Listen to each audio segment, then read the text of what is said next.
seja bem-vindo. O Empresários de Sucesso TV está no ar. Vamos conversar com o Dr. Fábio Lopes Queiroz. Ele é especialista em coloproctologia. Dr. Fábio, seja muito bem-vindo ao nosso programa.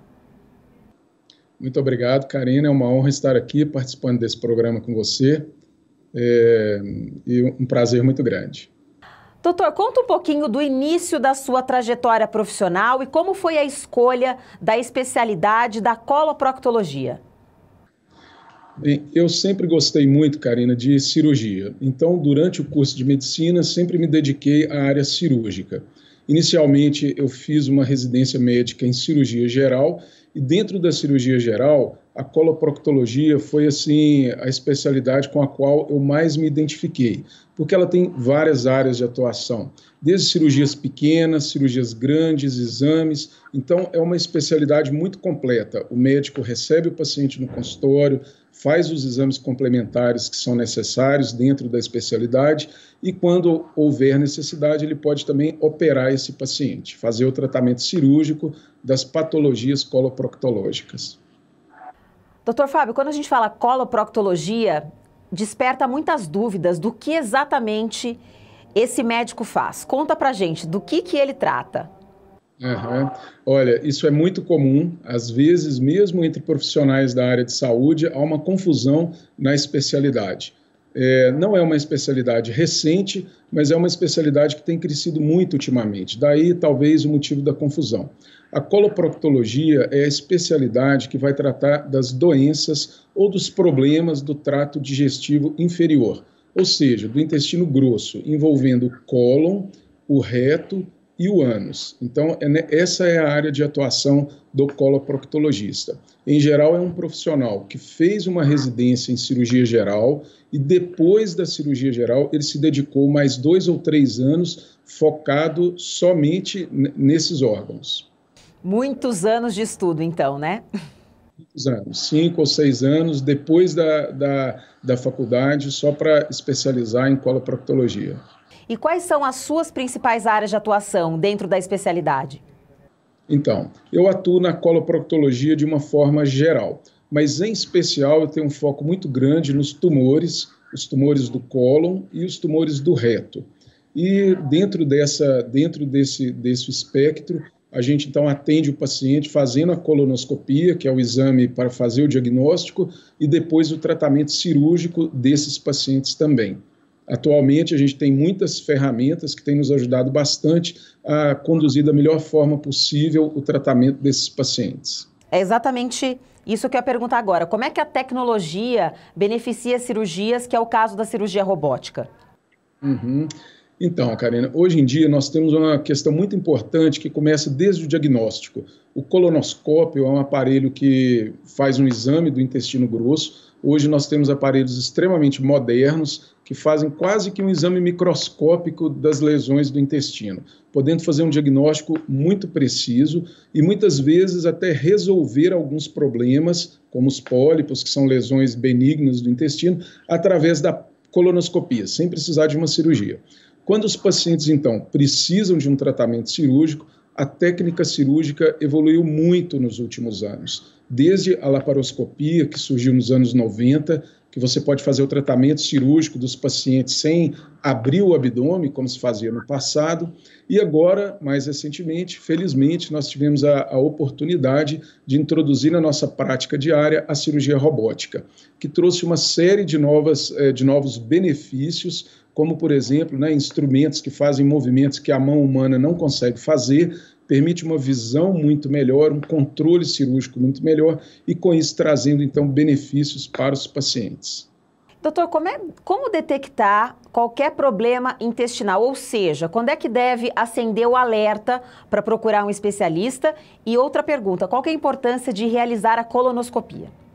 Certo. Olha, a questão mais importante, toda pessoa deve prestar muita atenção ao seu hábito intestinal. Se você tem um hábito intestinal ao longo da vida e em algum momento você percebe uma mudança desse hábito intestinal, ou seja, pessoas que tinham o intestino mais preso, começam a ficar com o intestino mais solto, ou o contrário, ou então aquela pessoa que observa a presença de sangue ou de pus, ou de um catarro nas fezes, isso é um sinal de alerta. Essa pessoa deve, então, procurar um especialista, não ficar tratando em casa, por conta própria, ouvindo a opinião de, né, às vezes, do vizinho, da família. Essa pessoa tem que procurar, porque o diagnóstico precoce ele é fundamental no resultado do tratamento.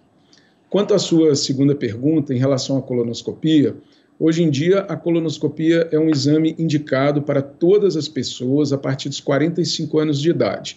Isso é um exame de prevenção que a gente deve fazer do mesmo jeito que a gente faz a prevenção do câncer de próstata, do mesmo jeito que as mulheres fazem a prevenção com o ginecologista, com o mastologista. Então, o câncer do intestino grosso deve ser prevenido através da colonoscopia. Até recentemente, a indicação era a partir dos 50 anos, mas a partir de 2 anos, a Sociedade Americana de Cirurgia Coloretal e o resto do mundo concordou que essa investigação deveria ser feita a partir dos 45 anos de idade. E para aquelas pessoas que têm algum sintoma, esse exame deve ser feito, então, mais precocemente ainda.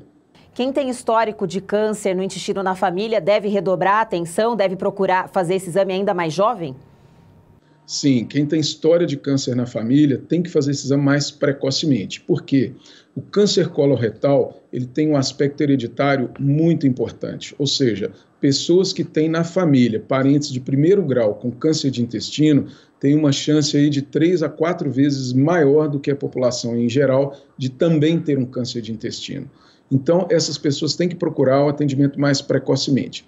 Via de regra, a gente poderia dizer que se uma pessoa muito jovem na família, vamos imaginar um familiar com 45 anos de idade teve um câncer de intestino, em geral, os familiares de primeiro grau deveriam fazer uma colonoscopia 10 anos antes da idade desse paciente que teve um tumor previamente.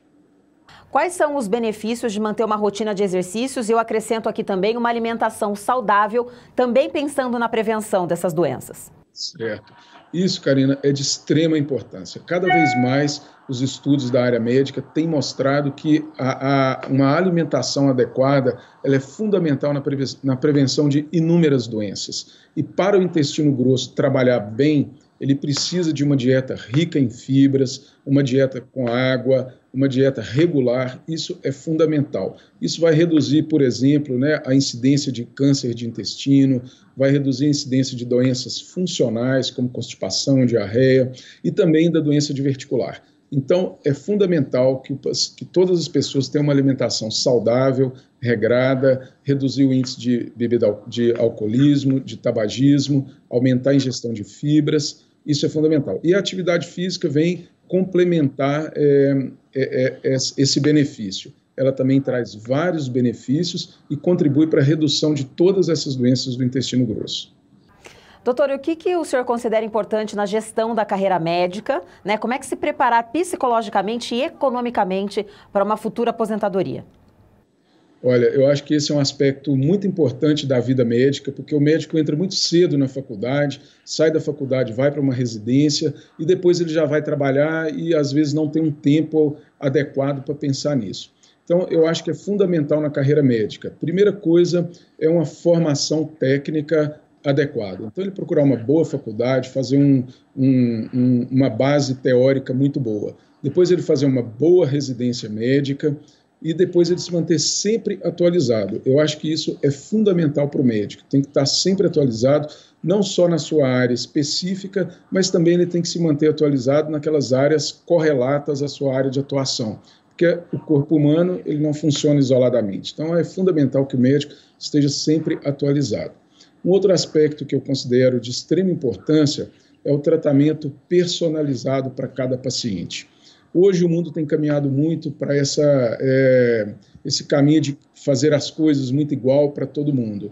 Eu acho que a medicina tem que exatamente caminhar no sentido contrário. A gente tem que tratar cada paciente como uma pessoa individual, envolvendo todos os seus aspectos psicológicos, físicos, mentais, alimentares, para que a gente possa prestar um atendimento o mais personalizado possível. Em relação à sua outra pergunta, do preparo psicológico para a aposentadoria econômico, eu acho que o médico tem que se preparar economicamente ao longo da vida, usando bem os seus recursos financeiros, aplicando, pensando, porque a vida do médico, embora longa, a vida profissional, muitas vezes a vida do cirurgião ela não é tão longa quanto a vida de um clínico, porque o cirurgião chega a uma idade, ele não vai conseguir operar mais grandes cirurgias e tal. Então ele tem que se preparar economicamente para o futuro e psicologicamente também, sempre adquirindo uma outra atividade para que ele possa fazer no futuro e que lhe seja prazerosa também. Doutor Fábio, muito obrigada pela participação no programa e pelas informações importantíssimas para a gente se prevenir e ter uma boa saúde. Eu que agradeço, Karina. Um prazer ter falado com você. Prazer é nosso. Eu conversei com o Dr. Fábio Lopes Queiroz, ele é especialista em coloproctologia, empresário de Sucesso TV, o canal do empreendedorismo.